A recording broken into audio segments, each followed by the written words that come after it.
Next up on the Cosmic News Network, First Contact with Joshua Putt.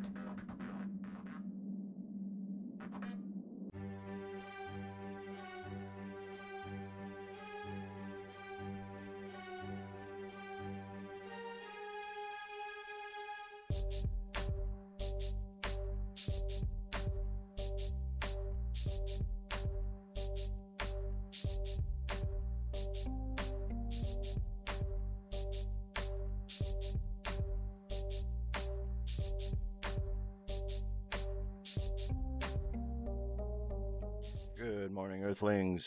Welcome back to First Contact Radio. How you doing today? It is Thursday, the 12th of May. Thursday, the 12th of May. 2016 is the year, in case you were wondering or forgot. All right, our sun sign today is still in Gemini. It's going to be Gemini. You can see this all this week and into next week. Here on the 20th is when we're going to change. So we still have a week from tomorrow till we get there. So our sun sign presently is in Taurus. It's an earth sign. And our moon sign is a fire sign, Leo. Leo is all about taming that animal nature. Okay? Finding a way to harness the energy within us in a way that is going to be positive and effective. Positive and effective. Some of the aspects we're looking at today. Coming up, we've already had the Mars aspect in a trine with Leo, so really energizing everything going on with us, around us. As we get to the evening, really no aspects during the course of the day, but when we get to the evening, Saturn jumps into the mix with some discipline, wants to bring to the story. We need to focus our energies, focus everything that we're doing. 9:45 p.m. Mercury, the communicator, is going to be in a trine. Nice, good, positive aspect there with Pluto, which wants to bring us some deep transformation. So transformation in the way in which we communicate with ourselves, communicate to others. And finally, 10:20 p.m. a square, a lesson as we end the day, a lesson between Leo and Venus. Venus is imagination, Leo's creativity. We want to be able to make sure that we can use our imagination to be creative. Because here is what we're looking at otherwise. We've got our sun sign, Taurus, Hebrew letter, Va, nail or hook. We have a card of strength representing Leo. This is all about taming the animal nature. Okay, taming the animal nature so we can make it more effective. So as we get later, we could see that if we allow this animal nature to take over, then we become very animalistic. We resort to our creature, that creature within us, the beast-like activities. Here we have the woman, which is actually representative of this sign right here.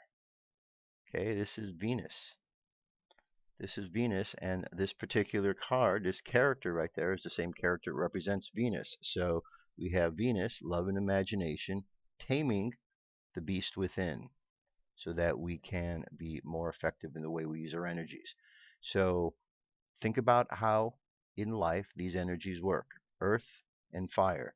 Earth we know is stable, unless of course there's an earthquake or something that's very drastic that changes the earth. But Earth, for the most part, is stable. Fire moves. Okay, so our ideas, our creativity is going to keep moving. It's going to be alive as we allow it to be. The frustration that comes when we get to the animal nature is when we're not fully utilizing and expressing that energy that is alive within us.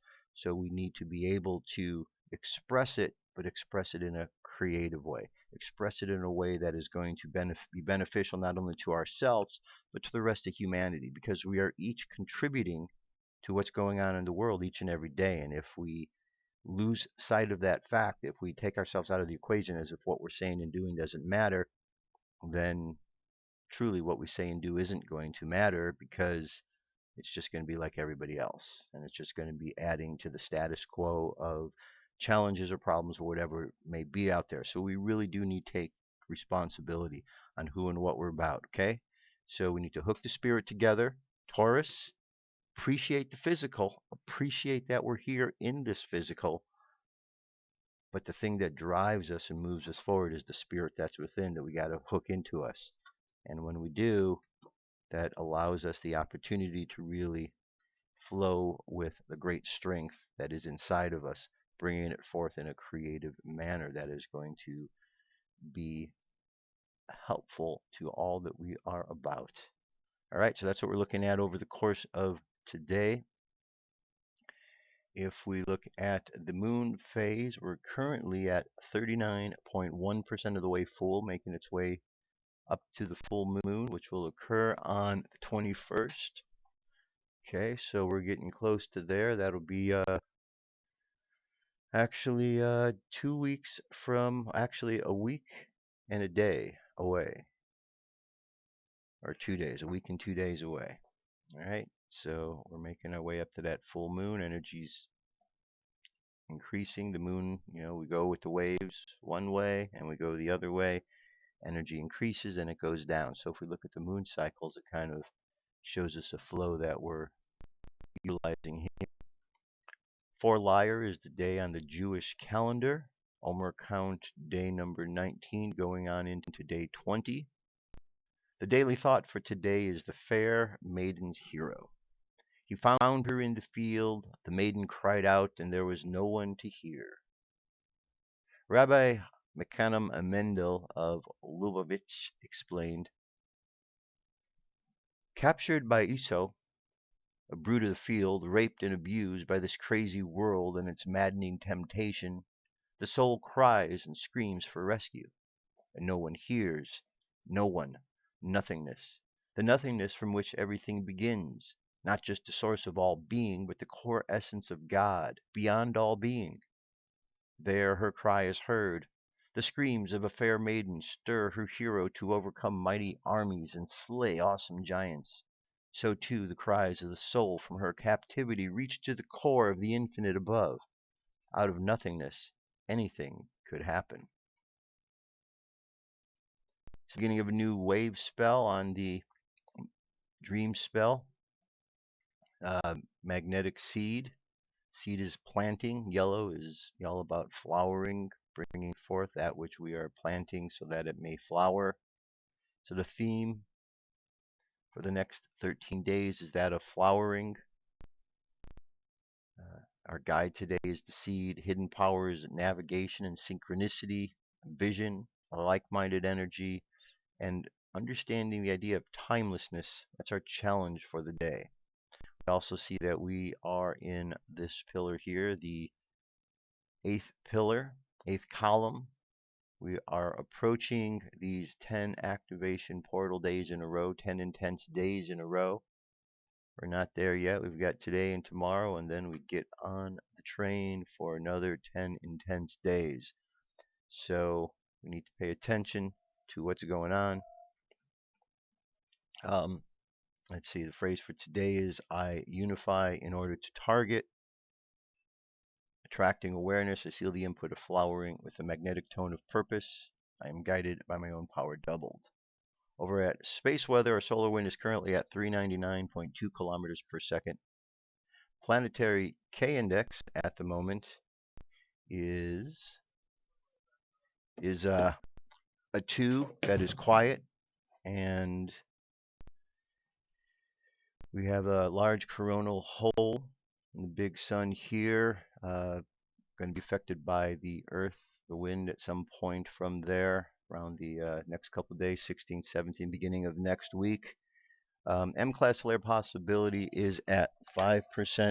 Geomagnetic storm activity is also relatively low. It looks like it's subsiding, going from 15 down to 10. Mid-latitudes, in the upper latitudes, we've got 25 decreasing down to 10. So things are definitely subsiding out there in the cosmos. And finally, looking up into the sky tonight, let's see, it says the arch of spring spans the western sky in late twilight. Pollux and Castor form its top. They're lined up roughly horizontally in their west northwest, about 3 finger widths at arm's length apart. Look far to the lower left for Procyon and farther to the lower right for Michaelen and the bright Capella. Okay, so there you go. That's cosmic weather. That's what we're dealing with today. Earth and fire, Taurus and Leo, and we're up for UFO news. Let's get to it.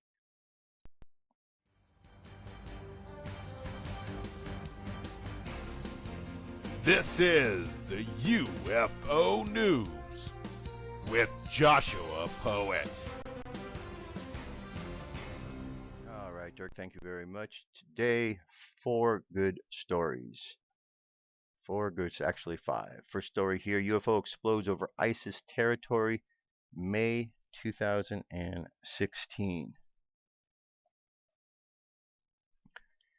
See, the video shows object falling from the sky slowly at an angle that fits a UFO or space junk falling more than that of a meteor, but its explosion makes me think of meteor.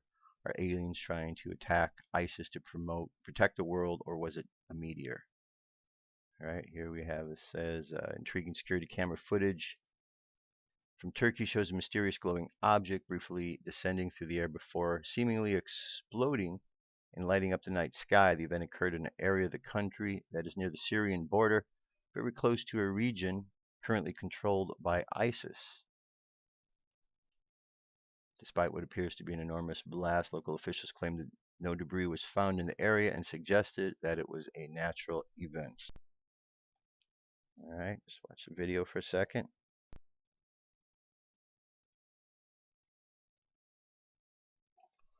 All right, moving on. Next story here. Senator Barry Goldwater admits there's UFO cover-up.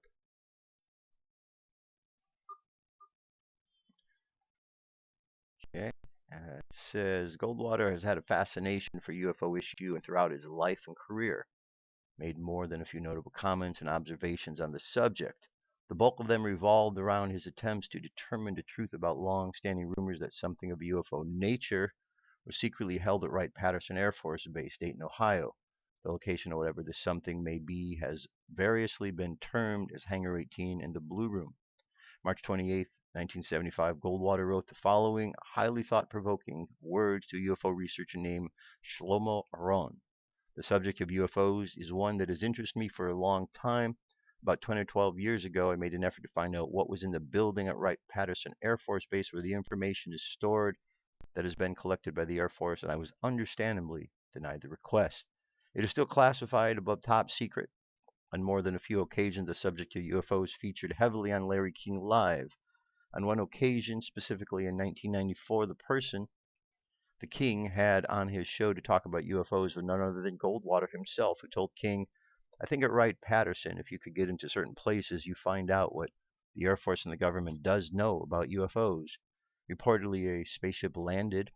It was all hushed up. I called Curtis LeMay and I said, General, I know we have a room at Wright-Patterson where you all put the secret stuff. Could I go in there? I never heard General LeMay get mad, but he got madder than hell at me, cussed me out, and said, don't you ever ask me that question again. Here we have the interview with Mr. Goldwater. Barry Goldwater. Met him once. Very interesting gentleman. Very interesting man. All right, moving on.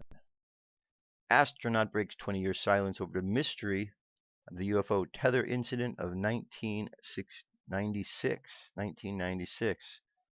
Time flies. It doesn't seem like it's been that long ago. Apparently it has. So there's a conclusive proof to solve the mystery of one of the most infamous UFO cases 20 years ago, according to former NASA astronaut Tom Jones, who was on 4 space shuttle missions in a span of 11 years, said that he could solve the mystery of the UFO Tether incident in 1996. The story revolves around the mystery of a satellite which was tethered into the space shuttle breaking off. Astronauts on board later filmed it and apparently saw hundreds of UFOs, swarm-like organisms, swimming in the sea. Conspiracy theorists believe that there are many NASA astronauts and personnel who have witnessed evidence of aliens and UFOs, but not all have blown the whistle. Those who have come forward include the sixth astronaut to walk on the moon, Edgar Mitchell, who said that he has proof of alien races that were in contact with the U.S. government. However, Mr. Jones isn't convinced of the testimonies from whistleblowers, including Mitchell. Mr. Jones said that explanation for mysterious sightings was simpler. He stated that astronauts haven't seen any proof of alien life. He suggested that these astronauts may have seen ice crystals, lightning flashes, drifting orbital debris, and streaking meteors in the dark atmosphere below. When asked about the 1996 Tether incident, which he received mass reports of Mr. Jones' crew seeing UFOs, he answered that those mysterious objects floating along the ship for the first couple of days were just ice crystals. Nothing to see here, folks. However, conspiracy theorists are still convinced that NASA astronauts are under the threat of breach of national security oath and penalty of death that may be imposed should they reveal anything deemed classified. Okay. All right. So, Tether incident, ice crystals. Sure it is. They really think we're stupid, don't they? Or maybe they think that we're going to see through their lies and they're just required to lie to us. I don't know which one it is, but very bizarre either way. Very bizarre either way. Here's an article from UFO Digest. It says 3 UFO ships caught by Area 51 military base and the government is silent. Well, what a surprise about that one, huh? Footage has surfaced of 3 UFOs hovering over Area 51. Where else would UFOs hang out? The federal government and the military remain silent. Could it be a specialized aircraft the military has been testing? Dreamland, the special code word for infamous Area 51, is a hotbed for innovation, air and space technology. It is kind of like the government version of Google or SpaceX. There are 3 UFO ships real. And why daylight? Traditionally, aliens prefer night flying, so we think. The footage of these 3 UFO ships hovering over Area 51 could have been a government and military mistake. Section 51 posted the UFO video recorded this month on YouTube. They are narrow, designed like inverted raindrops with lights. In the video, one is clearly visible while the other 2 are faded in the background. If this were a secret military test flight, wouldn't it be under the cover of darkness? That always seemed to be the protocol for the UFO sightings as well. There have been no official reports by government officials over the videos, and you probably shouldn't expect one. So the question it asks is, why is Area 51 still so attractive? Is there some type of alien beacon that draws in extraterrestrial spaceships? Since 1955, Area 51 has been the home to alien-inspired cover-ups and conspiracy theories. Top secret base and 6 miles wide and 10 miles long, with recently acquired 85,000 acres surrounding it, courtesy of government seizure, like Las Vegas, which is close to the base. What happens at Area 51 stays at Area 51. If you attempt to get close, you will be most likely shot by private military contractors with a green light to kill. There are also rumors of underground structures, labs, and experimental equipment dug deep into the earth. Sounds like in an episode of Lost. Some of the military's most advanced aircrafts have been birthed from Area 51, making its existence even more confusing. Aliens or war machines? So is Area 51 testing a mission-ready spacecraft for an upcoming Mars mission? It would be a logical place for the government and the military to design, produce, and test such space-age stuff. If all the alien rumors are true, then it is plenty of used UFO parts that could be useful to Area 51, since it is sort of like a junkyard. You pull it. For UFOs, the 3 ships on the recently released video may be tests for a future Mars mission. NASA has already said that they will be using real-time analytical systems for the 2020 mission to the Red Planet, where they will focus on finding evidence of an ancient Martian civilization. All right, and finally, one more story. Is NASA dropping hints that UFO disclosure is imminent? The world population is being primed for an announcement that aliens have visited Earth after NASA hinted at new developments. Conspiracy theorists have shockingly claimed NASA chief scientist Ellen Stefan said strong indications of life beyond Earth would likely be obtained within the next decade, but has been interpreted as a cryptic code for an imminent disclosure as soon as this year by leading ET conspiracists. Ms. Stefan said, I think we're going to have strong indications of life beyond Earth within a decade. I think we're going to have a definite evidence within 20 to 30 years.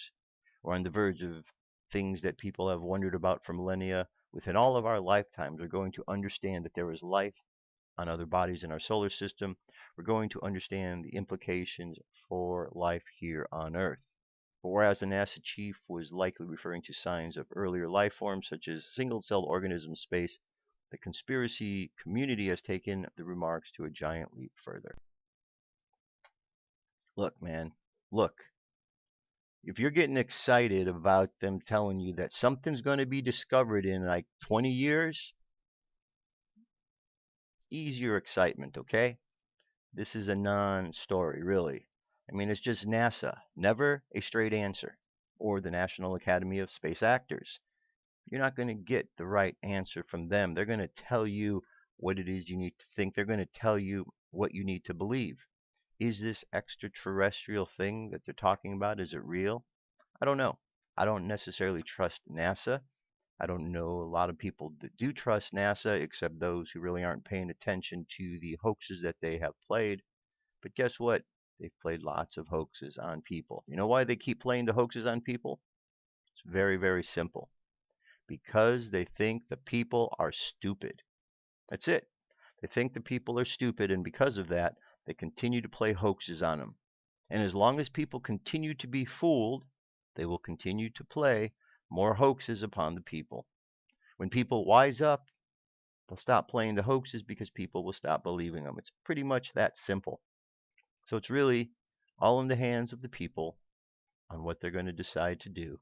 If they're going to go with the hoax, or they're actually going to step back and realize they've been hoaxed and move forward from there. All right, there you go. That's our UFO news for today. I'll be back. What if our government was responsible for some of the greatest crimes against this nation? Would you really want to know? These are big questions, but these questions deserve answers. It's time to demand the truth. People shouldn't be afraid of their governments. Governments should be afraid of them. 9/11 was an inside job. Kennedy was killed by the CIA. Jimmy Carter saw UFO. Answers to secrets you need to know. So wake up, wake up, wake up, wake up. Wake up, wake up, wake up.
up, wake up, wake up, wake up, wake up. Patriots arise. It's time to demand the truth. It's time to demand the truth. It's time to demand the truth. But what is the truth? What is the truth? That's the question, isn't it? That is the question. So, the world's going crazy, isn't it? You look around, you see the activities that are taking place.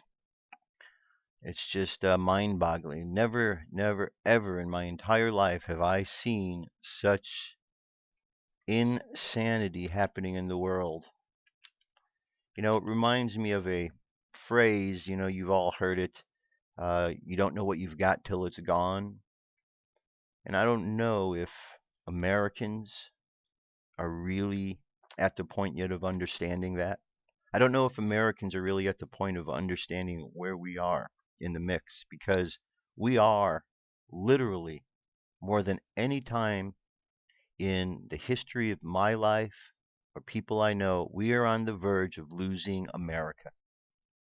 We're completely on the verge of it because we've completely gone insane. All of the things that we have looked at and read about and understood to be taboo are things that we are bringing forth into life. Laws are being made, changes are being made. I don't recognize this country as what it used to be, and I know many of you don't either. So before we get to that point, where it's going to be too late, we all need to really wake up, and that's the challenge. Now, who could have seen this coming? Well, there are people that could have seen this coming, but maybe not in the way that they thought. Remember the movie Idiocracy? Okay, this is a story. Came out in February. Talked about it then, but it's worth repeating. It says the Idiocracy writer said, "I never expected my movie to become a documentary." The man behind the 2006 cult sci-fi film Idiocracy is lamenting that a science fiction movie appears to have become reality. "I never expected Idiocracy to become a documentary," tweeted screenwriter Ethan Cohen in an apparent jab at the 2016 presidential race. Together with Beavis and Butthead creator Mike Judge, Cohen wrote up the time travel comedy plot that revolves around the misadventures of a man who wakes up in a futuristic America only to discover that everyone around him, including the lawmakers and government officials, are an idiot. "I thought the worst that would come true is everyone would be wearing Crocs," Cohen told his Twitter followers. Idiocracy star Terry Crews, famous for his role as President Dwayne Elizondo Mountain Dew Herbert Camacho, also used a satirical film to take a shot at the surreal election cycle. "Y'all need to stop tripping," Crews tweeted in character. "Chill the F out, America." So, remember that movie?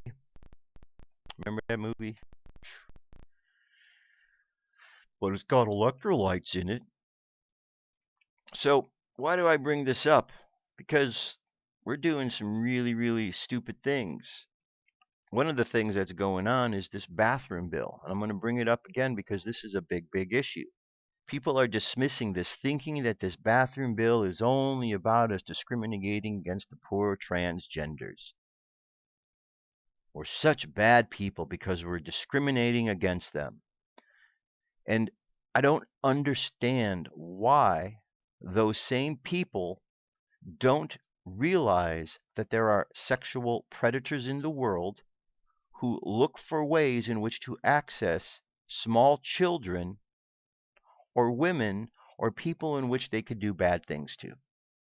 I don't know if these individuals who are thinking that it's just about the transgenders, I don't know if they're aware of all of the various police reports that have come out and the research and the investigations to show that there are sick, demented people in the world. And the percentage of people that are sick and demented certainly outnumbers those of the transgender community.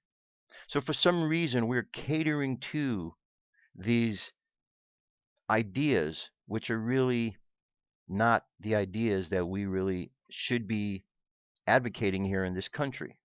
Okay, we've kind of gone a little bit too far. We're advocating to the wrong groups, and in the process, we're hurting people that we should be protecting.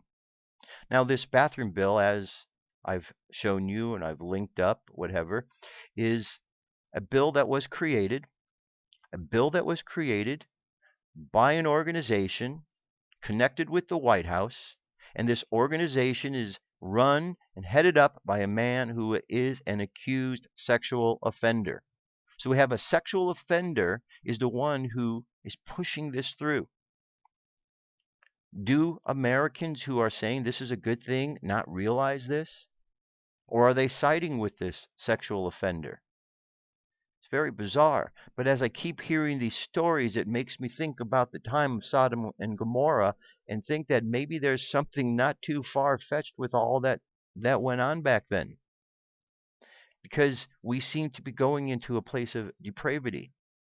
I bring this up because they have this bathroom bill now, and while they're developing this bill, they've found a way in which to help the students, but it's not in the way you might think. This is even more insane.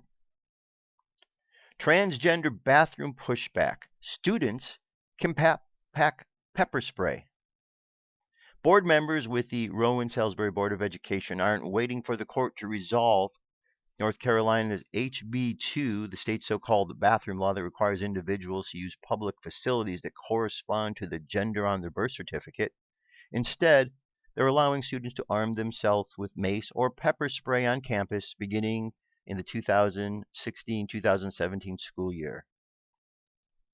Lawsuits have already been filed against Washington over its demand that the state have open facilities statewide by North Carolina Governor Pat McCrory and a group of state's parents and students.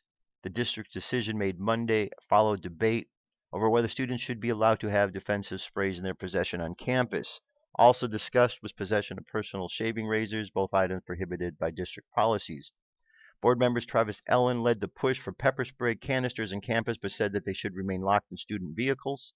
That would set up students for disciplinary procedures who simply forgot to check a purse or backpack before coming to class, argued the chairman. I don't want to put students in this weird situation where they didn't really do anything. They just happened to forget to check their purse every single day. Allen and Wagner were joined by board members Chuck Hughes, citing the need for girls on campus to be able to defend themselves in light of the efforts to open bathrooms to both genders.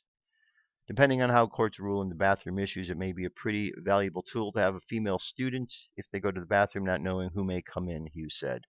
Allen rejected concerns that pepper spray would be used for purposes other than defensive reasons, despite the board's attorneys noting that instances of student macing teachers. I imagine every football game there is on Friday night, there is more pepper spray in the stands and pocketbooks and keychains, and we never have an issue with that. Ultimately, the issue was resolved not by giving permission for high school students to carry pepper spray, but by simply eliminating mention of defensive sprays in district policies so that those who choose to carry it would not be in violation. Defensive sprays remain prohibited for students in pre-high school grades. So, rather than making sure that the students are safe, the students are now just being armed with pepper spray. So we're arming the kids to protect themselves against any potential predators that may come into those bathrooms while they are there, rather than changing the actual bill or law that is trying to force men into the women's restrooms. And of course, again, it's not just about the transgenders, it's about the twisted, perverted individuals that are in the world, of which there are many. Those are the ones that are causing the problems. So what kind of idiocracy is this? We're going to now arm the kids. Sorry, kids, we couldn't pass a law to protect you. Now you're on your own. Have some pepper spray. Good luck. Is that what we tell them now? As we send them out the door? Good luck, kid. Hope you make it throughout the day without getting violated. Wow. Wow, wow, wow. So here's an interview I'm going to leave for you. It's a 38-minute interview I'd like you all to listen to. This is an interview you can see right here with Billy Corgan of the Smashing Pumpkins. It's really an awesome interview. Billy really outlines what's going on socially, how we look at the situation from an objective standpoint so that we can be able to find some resolve, and how we need to pay attention to the changes that are taking place in the world and what we can all do. you know he addressed in this interview the issues of the angers that are going on in the world, and he's certainly right when he talks about these angers are coming up because people are finding out in the world that they have been lied to, they've been betrayed, and people's normal reactions during those times are anger. So we have a lot of anger because people are finding out all of the things that have been happening to them behind the scenes. It's like people are waking up because they've been asleep for such a long period of time here in America and around the world as well. Okay? We have to be able to get ourselves together and find a way past this anger. And part of it, as he was talking about, is once we lose the objectivity of realizing the people we're communicating with is another human, once we allow ourselves to get into that mindset of just anger and violence towards another because they have a different opinion, then we've lost the battle. And right now, we are in a battle of free speech. As you see, and we watch these protests that are going on, we see a definite effort to shut down free speech. Not by the governments, but by the people who benefit from the free speech. These young millennial kids who are really leading the charge, along with illegals, are leading the charge to eliminate free speech that doesn't fit in with their agenda. Now, the mainstream media certainly needs to take their responsibility in all of this, because part of the reason these people are angry is they've been lied to. And one of the organizations in whole that has been lying to them is the mainstream media. Had the mainstream media been more honest with people, there wouldn't be such anger in the world because people would have known what's going on. So it's a vicious cycle that we're in, but we really need to find a way out of it because, folks, we're killing ourselves here. Killing ourselves. And as I said, we don't know what we've got till it's gone. And we are on the verge of losing America. And once we lose this, it might not be so easy to get it back.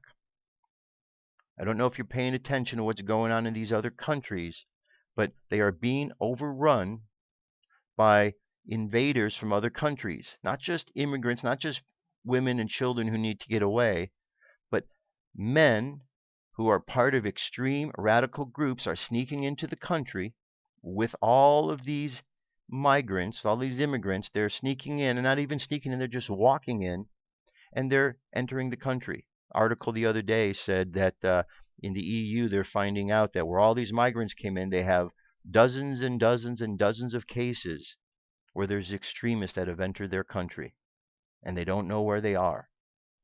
Big problem. Is that what we want here in America? Because they're really pushing for that here. Do we really want to open the door and just let anybody in without knowing who they are? Sensible question. Everybody has a house or a place where they live. Do you let anybody in that wants to come into your house without checking to see who they are? Do you open your door and leave your door wide open for anybody to walk in off the street? I don't think so, because that wouldn't be very wise, especially in a world where people are losing it. So we need to be more aware. And for the people who've been sleeping, it's time for you to wake up. It's time for us to wake up because we are in a dire situation. It's the 11th hour. We're at the last opportunity, the last line. We need to deal with this situation, and we're only going to deal with it if we're awake and paying attention to what is taking place. Now, I'm going to switch gears here. Part of what's going on in the world are these crazy scientific experiments. And the other day, when I did all the bit on insanity, the question I asked is, what is causing this insanity? Why is there a mass amount of confusion taking place? Is it something that is in the food? Is it something in the air? Is it something in the water? Is it something in the programming? It's probably a little bit of all things. But one of the things that is also taking place is there's a project called CERN, which is manipulating energy. And they're working on manipulating energy, and that could be having some dire effects. So I've talked about CERN before. I want to talk about it again because there's some more things taking place there, and we need to be aware of these. This is from the CERN website about CERN. What is the universe made of? How did it start? Physicists at CERN are seeking answers using some of the world's most powerful particle accelerators. At CERN, the European Organization for Nuclear Research, physicists and engineers are probing the fundamental structure of the universe. They are using the world's largest and most complex scientific instruments to study the basic constituents of matter, the fundamental particles. The particles are made to collide together at close to the speed of light. The process gives the physicists clues to about the particles interact and provides insight into the fundamental laws of nature. Your instruments used at CERN are purpose-built particle accelerators and detectors. Accelerators boost the beams of particles to high energies before the beams are made to collide with others or stationary targets, and then detectors observe and record the results of these collisions. Founded in 1954, the CERN laboratory sits astride the Franco-Swiss border near Geneva. It is one of Europe's first joint ventures and now has 21 member states. We can go all about CERN here, what's going on there. But let me move on. Power-boosted Large Hadron Collider ready to break physics.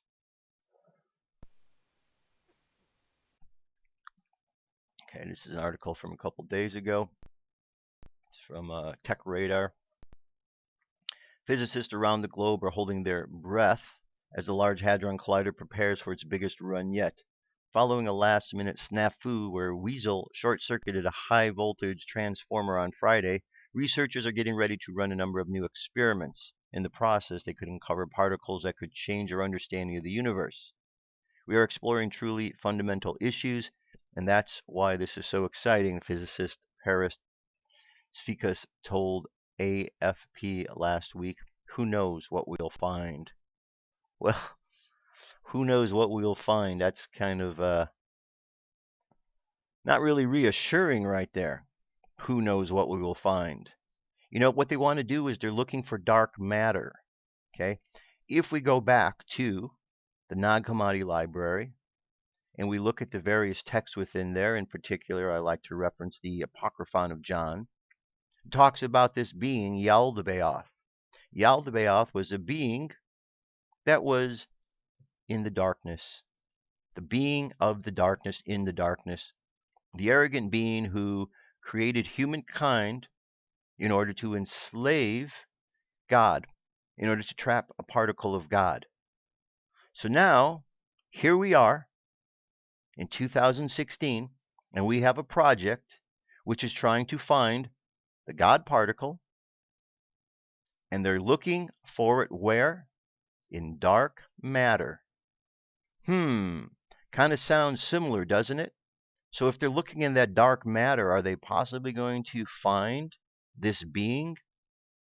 Is Yaldabaoth there because Yaldabaoth was cast away, cast out of a place where he could do any harm? Are they trying to release some sort of energy from this dark place where it has been cast?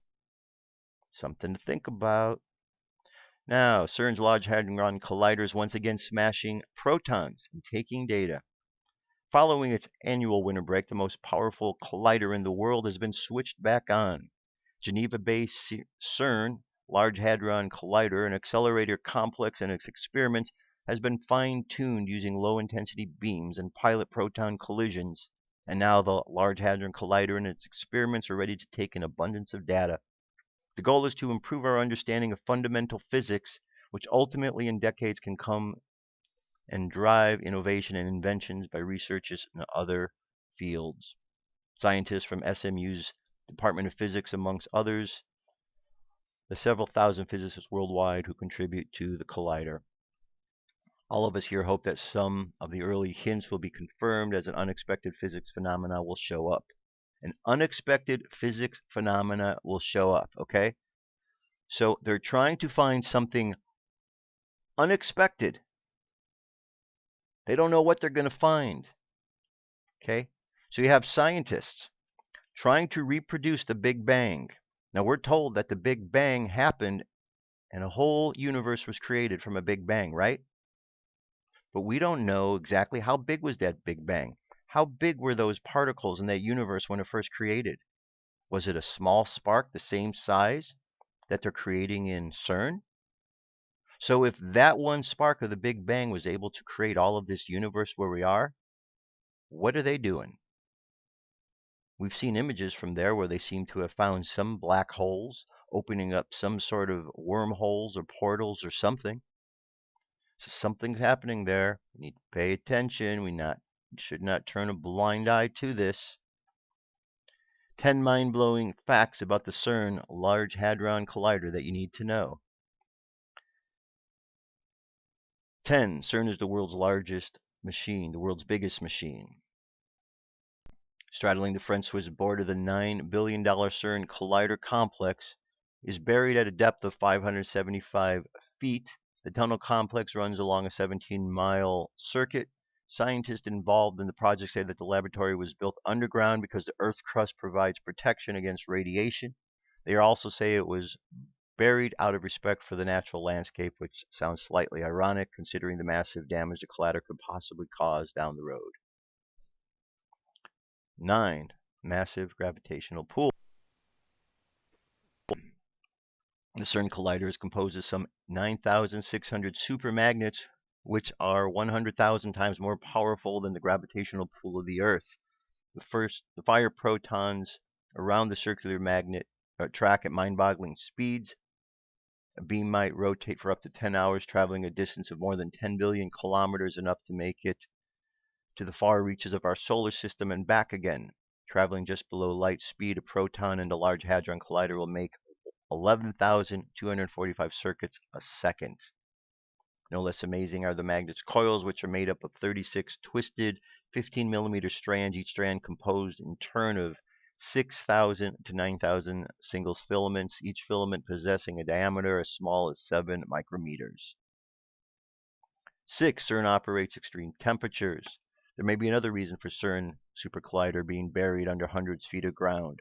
The unbelievable hot temperatures it can reach. How hot? Well, about as hot as the conditions of the universe after the Big Bang, or more than 100,000 times the temperature at the center of the sun. Okay, so we've got an object that is going to create 100,000 times the temperature of the center of the sun, and it's buried in Geneva. Yeah, can't see a problem there, right? Nobody can see a problem with that, can they? Stephen Hawking is worried, although it may require some mental gymnastics to wrap one's brain exactly around what the CERN scientists are attempting to achieve in their underground lab. The average layman may instinctively understand that such experiment may be wrought with unforeseeable pitfalls. Stephen Hawking, the eminent physicist, seems to agree. The God particle found by CERN the God particle found by CERN could destroy the universe, Hawking wrote in the preface of his book Starmus, a collection of lectures by scientists. The Higgs boson could become unstable to very high energy levels and could have potential to trigger catastrophic vacuum decay, which would cause space and time to collapse. We would not have any warnings to dangers, he continued. 6. Opening the door to other dimensions. 1 year after CERN's grand opening, Sergio Bertolucci, former director for the research and scientific computing of the facility, grabbed the headlines when he told a British tabloid the Super Collider could open otherworldly doors to another dimension for a very tiny lapse of time. Mere fractions of a second. However, that may be just enough time to peer into this open door, either by getting something out of it or sending something into it. Of course, added Bertolucci, after the tiny moment the door would would again shut, it would be bringing us back to our normal four-dimensional world. It would be a major leap in our vision of nature, and of course, there would be no risk to the stability of the world. Yeah, right. 5. CERN's curious choice of geographic location. On top of all the speculations as to what CERN scientists are really attempting to do with their Large Hadron Collider, Many observers could not help but notice that the town in France where CERN is partially situated is called Saint Genus Poli. The name Poli comes from the Latin Apollicum, which is believed that the Roman times a temple existed in honor of Apollo, and the people who lived there believed it as a gateway to the underworld. Interesting to note that CERN is built on the same spots. Religious leaders, always suspicious of the aims of the scientific world, drew a connection to a verse straight out of Revelation 9, verse 1 through 2 and 11, which makes reference to the name Apollyon. The verse states, "To him was given the key of the bottomless pit, and he opened the bottomless pit, and they had a kind over them, which is the angel of the bottomless pit, whose name in the Hebrew tongue is Abaddon, but in the Greek tongue hath his name Apollyon." 4. Tapping into dark matter. Astonishingly, astrophysical observations have demonstrated that all visible physical matter accounts for only 4% of the universe. Now the race is on at CERN to find those elusive particles or phenomena responsible for dark matter and dark energy. 6. The logo. Or 3. The logo will leave it up to the imagination of the reader to determine if the public relation team at CERN opened up the door to a massive conjecture, not to mention the huge amount of conspiracy theory by opting for the particular logo that they did. Why? Because you can see in here there are 3 6s, 666. Although most corporations shun any connection with religion and the spiritual world, CERN is chosen as its mascot, the Hindu goddess, but not just any Hindu goddess. Just outside its headquarters building sits an ancient statue of Shiva, ancient Apollyon, the goddess of destruction. Strange. And finally, 1. No democratic debate. CERN is presently ramping up the largest hadron collider in the world. It takes months for the magnets to get to the particles to reach near light speed in preparation for the next atomic collision, which is scheduled to take place next month, with barely mention in the media of the risks involved. Since some critics say the science experiments pose greater risk than even the tests prior to the introduction of the atomic bomb, it would stand to reason that there should be more discussion on this dark matter.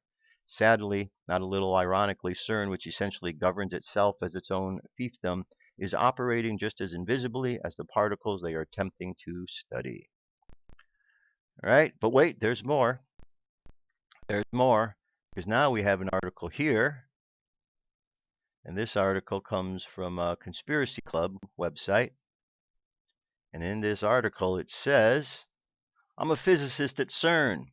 We've done something we shouldn't have done." This came out in October last year.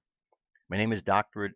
Edward Mantil, and I was still am, a physicist at CERN, located in Geneva, Switzerland.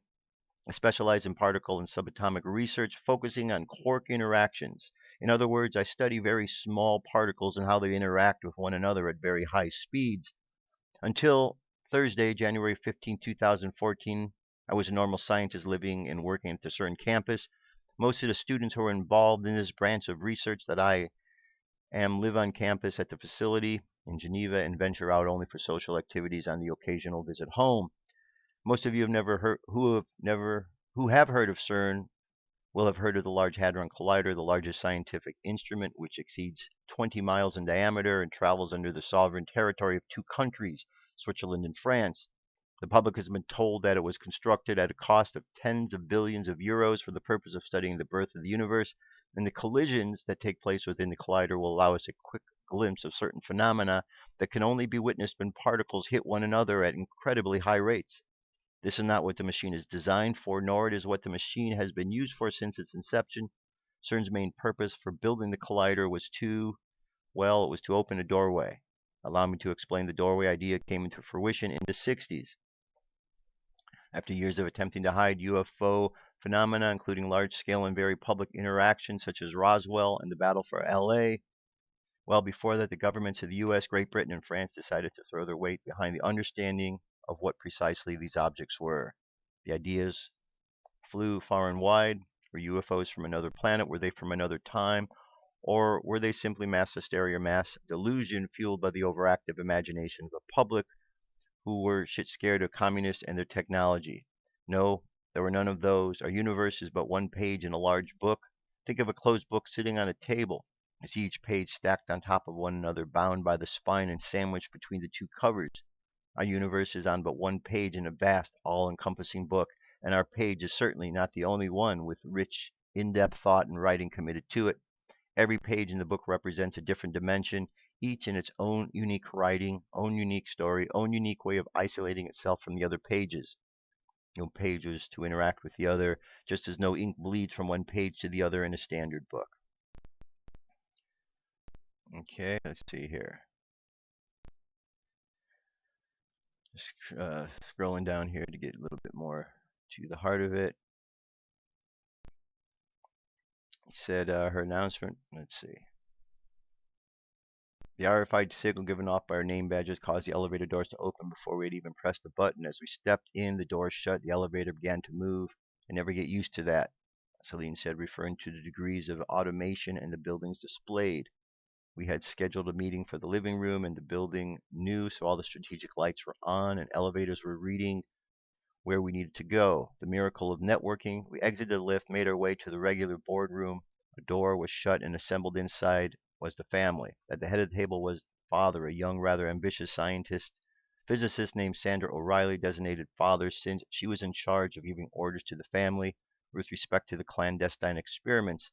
The mood in the living room was never tense, but rather one of controlled excitement.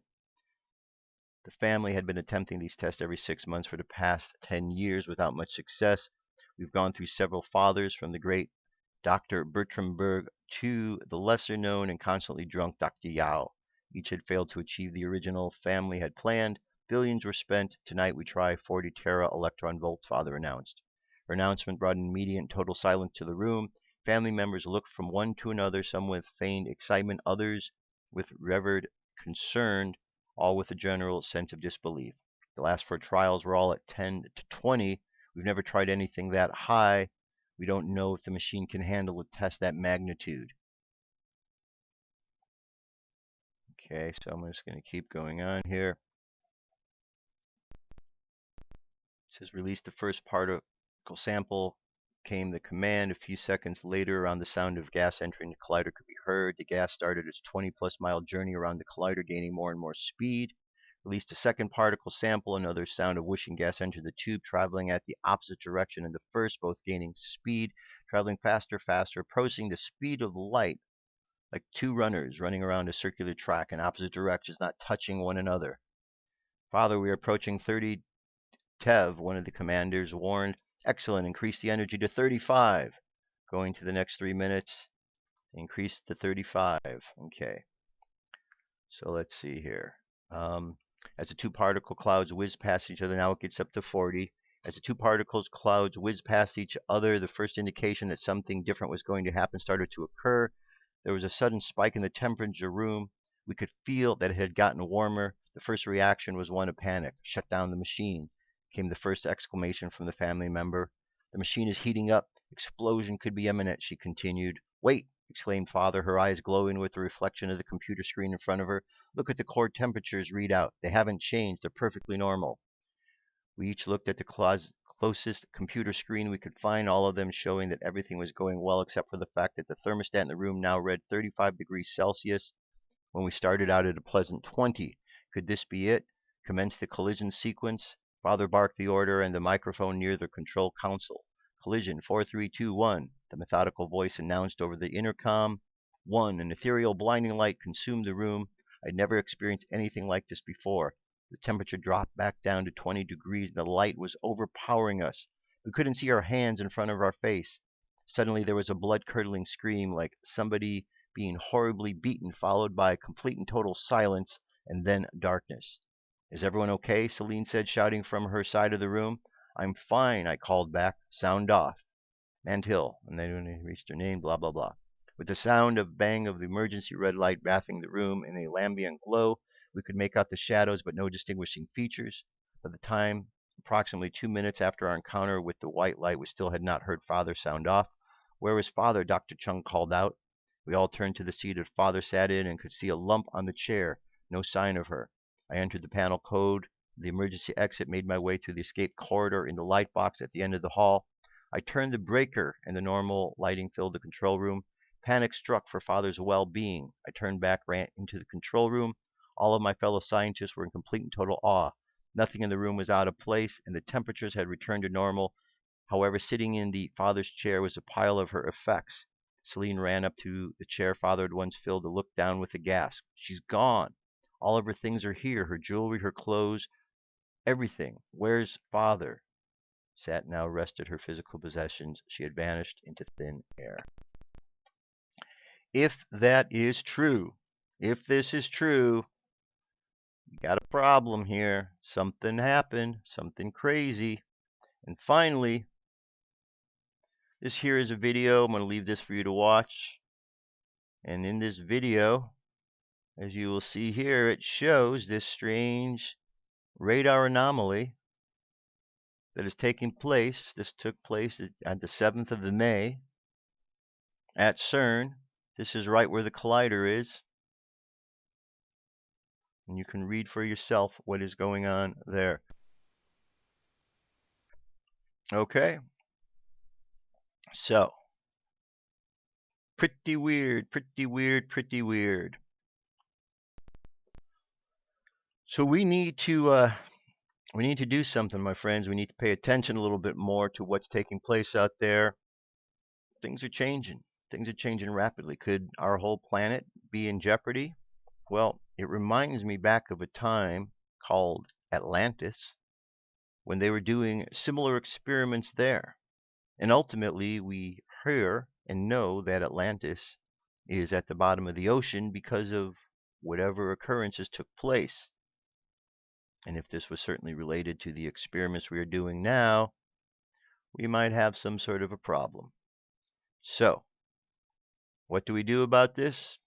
Well, I think we need to pray. I think we need to really consider. I mean, this is big, man. This is big. This is big. So, here's an article. How do your thoughts become your destiny? Watch your thoughts and they become words. Watch the words, they become actions. Watch the actions, they become habits. Watch your habits, they become character. Watch your character, for it become your destiny. The preceding quote had been attributed to many people: the Chinese philosopher Lao Tzu, the transcendental Ralph Waldo Emerson, the Buddha, and even a supermarket magnate named Frank Outlaw, among others. Who had actually wrote the quote isn't nearly as important as having been writ. In the article, we break down the curious quote by tracing the seed of thought of the flower of destiny and see what we can learn along the way.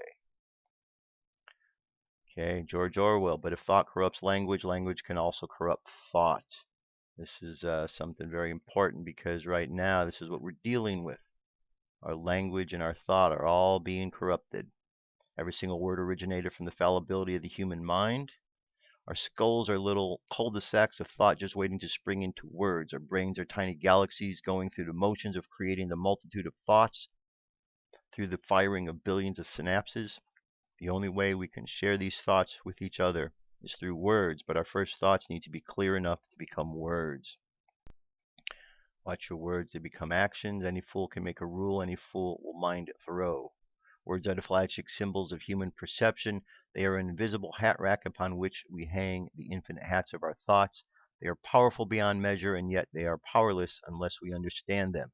If we don't make sense, then there can be no imagery. Okay, watch your actions, they become habits. Everyone is gifted, the most people never open their gift, the Buddha. When it comes down to it, our health is dependent upon our actions. When we act in healthy ways, we experience healthy results. It really is that simple, and it's not so simple as paying close attention to the direction of the natural law. Watch your habits, they become characters. There, John Keats quote: do you not see how necessary a world of pains and troubles is to school an intelligence and make it a soul? This is where your character is formed, in the crucible of your habits. If your habits are healthy, your character will be robust and be able to adapt and overcome. If your habits are unhealthy, your character will be weak and unable to adapt. Watch your character, for it becomes your destiny. The shoe that fits one person pinches another. There is no recipe for living that suits all cases. Each one of us carries our own life plan, which cannot be superseded by another. It is arguable that if you do not achieve a healthy character, then you will not be robust through the experience of destiny. Your destiny will merely be what society has molded you into being. The experience of destiny is an awakened state, a conscious awareness of existential thresholds, a third eye open experience to one's path. All right, so words, words, words. The Bible tells us that everything was created from the Word. We have these thoughts. We manifest them into the world by our words. Our words become things. But if we live in a reality as we are now, where we just say words, words, words without understanding the power behind them, what are we creating? What truly are we creating with our words? If our words are coming from a mind that is in some sort of insane or out of balance position, what kind of words are we creating? We're creating words of imbalance, words of insanity. If we come from a balanced place, we create a balanced word, things that are balanced and sane. We need to pay attention to this. It just goes all back to the basics. Fire, water, air creates earth. Ideas, send some emotions to the ideas. You express those as words, which then become actions, which then manifest themselves in the physical reality. It's the same principle over and over and over. Okay? It seems strange that we have to keep teaching these same lessons to ourselves over and over and over. It's like we're not getting it, but we're spewing out garbage into the world. And, you know, the phrase, computer phrase, garbage in, garbage out, that's what we're getting. We have garbage coming out because we're putting garbage in. We need to pay more attention to what it is that we're expressing into the world. Because if we are expressing garbage, we're going to get garbage. I personally think that we have created a whole world of problem for ourselves through all of the horror movies that we've created. We think, oh, this is just simple entertainment, but it's not. It's programming that goes out there and programs us to believe that all of these things and these evils real and manifest themselves into our reality. We scare ourselves and we think this is some fun thing to do. And maybe to some degree it is, so we get past all of the fears. But I think we put so much garbage into the world and negativity into the world that the world is what it is because of all of that. And one day, if we have an opportunity to step back and look at the world and see all the problems, we might actually realize that the problems are there because of things we've said and the things we've done.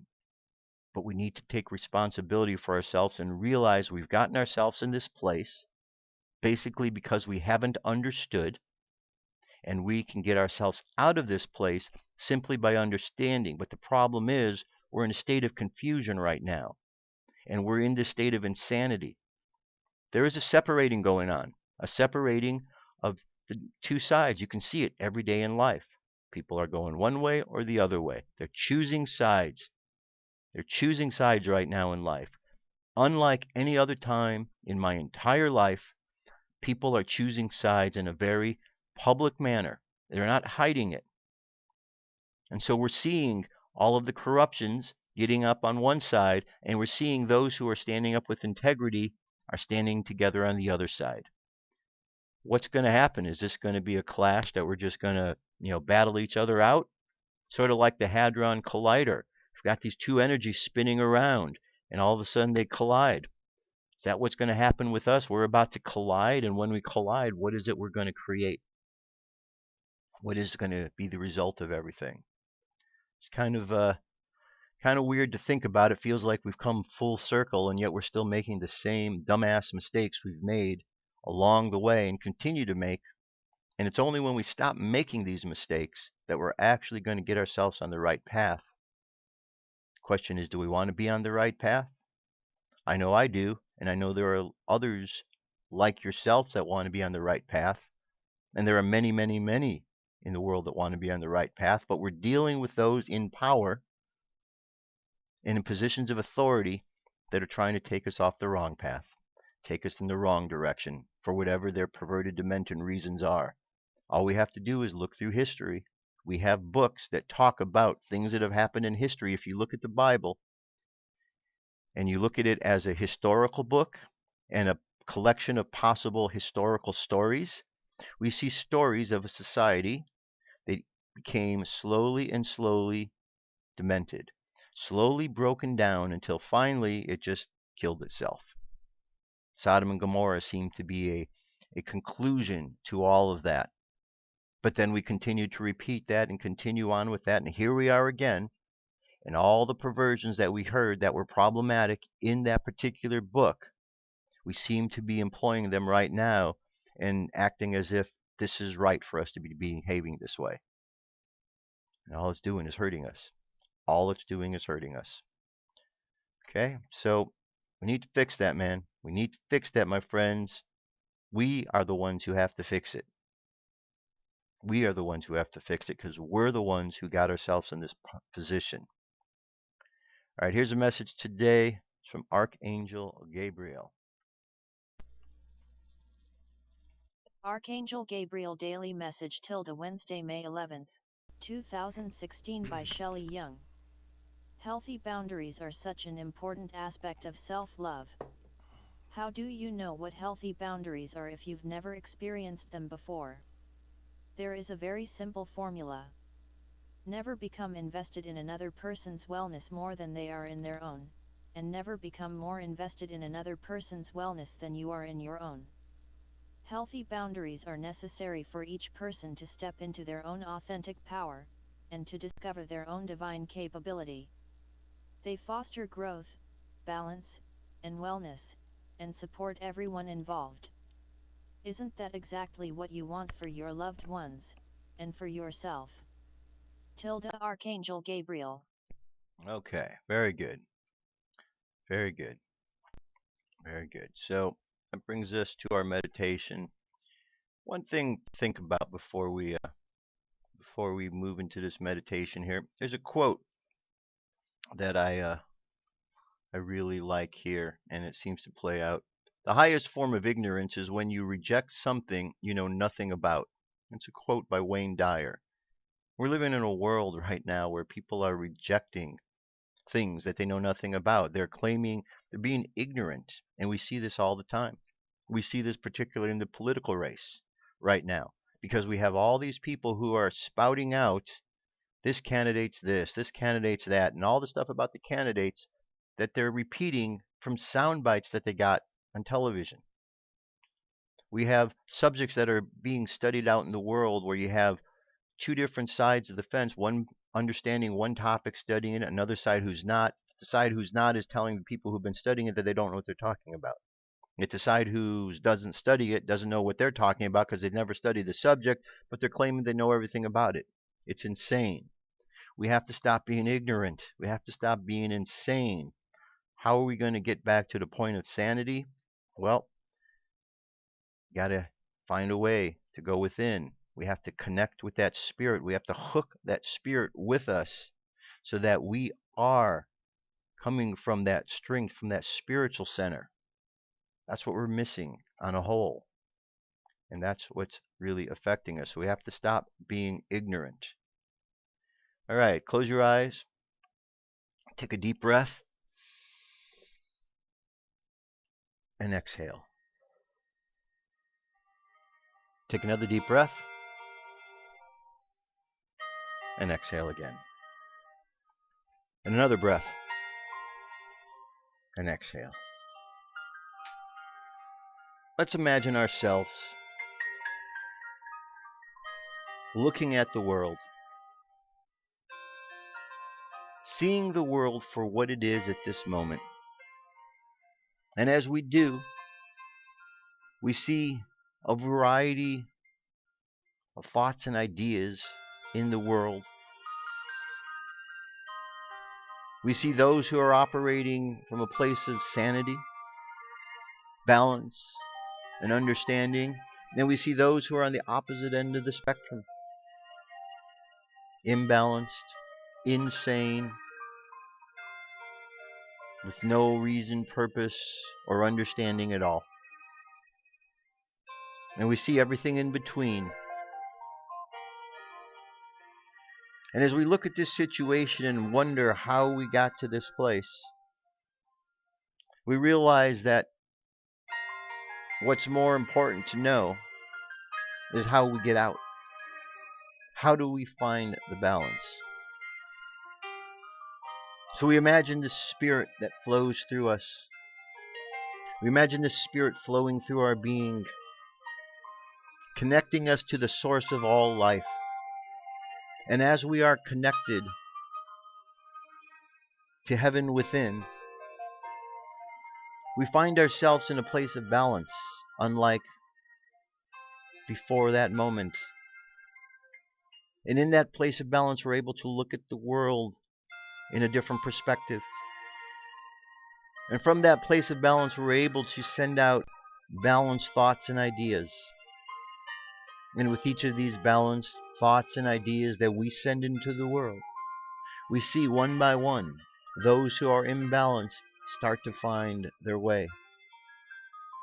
So imagine ourselves walking through the world, just sending out positive vibrations from a balanced state of mind.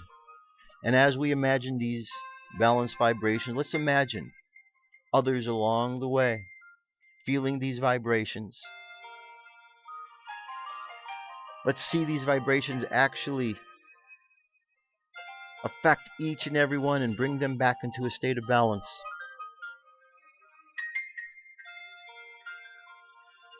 And one by one, as people become balanced, we start to see the world change for the better. And as the world changes for the better, we find that our balance continues to increase and improve. And we understand the direct connection between our well-being and that of the earth upon which we live, and the connection between the two. Heavenly Father, Heavenly Mother, we thank you for the blessings of this day. Thank you for the opportunity to experience the flow of your divine essence, filling our being with your truthfulness and your light. We thank you for the opportunity to participate this day in healing not only ourselves, but healing those around us, and sharing our light and love into the world, that we may all move together in a balanced state, in a balanced place. So let the subconscious mind now continue on its journey, sending out light, love, positivity, energetically to all that we see along our journey today. And let's bring the conscious mind back to the present moment on the count of 3. 3 coming back to the present moment filled with confidence. 2 coming back to the present moment filled with faith. And 1 coming back to the present moment happy, healthy, whole. Happy, healthy, and whole. Take another deep breath. Exhale. And open your eyes. That's it, my friends. That's it for today. I know I was a bit long-winded, brought a lot of information to the table. We need to take a hold of what's going on, my friends. We don't want to lose what we have. We don't want to be on the other side of the fence, say, wow, we really had something great, now it's gone. The opportunity to change that is now. Now. We really are in a dire time, my friends. We really are in a time where if we don't find a way to come together in peace, in unity, and in solution-based way, then we are going to suffer the consequences that none of us are going to like. So, for all of those who are out there doing the work, the light workers, those bringing positive into it, I commend each and every one of you, and I thank you for participating in this process, because each one of us can change. We can change ourselves, we can change the world just by what we're doing. And everything that we've ever studied attests to that. We are energies, Energy flows through us, and if we allow ourselves to let that light flow through us and into the world, amazing things will happen.